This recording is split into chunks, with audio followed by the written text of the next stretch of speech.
monastery of Myoshinji in Kyoto was built to accommodate 600 monks.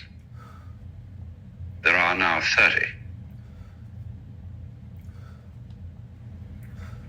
For example, I wanted to have a conversation with a learned priest of the Shingon sect. And I had two interpreters.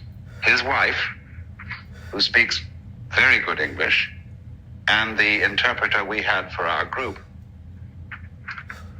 And as we got into things, they started to say, sorry, but this is impossible to translate into English. We don't know what it means.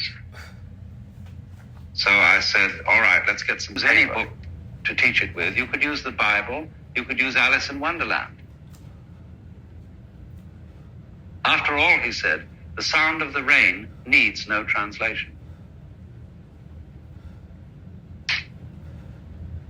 And this is a very, very straight story. See, this is saying exactly what it's about in the plainest language.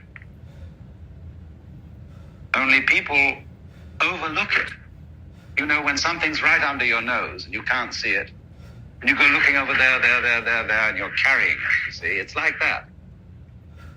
And so Suzuki has explained that that's the way it is. That once when Saburo Hasegawa, who was a great Japanese painter, was at a dinner party here in San Francisco, somebody asked him,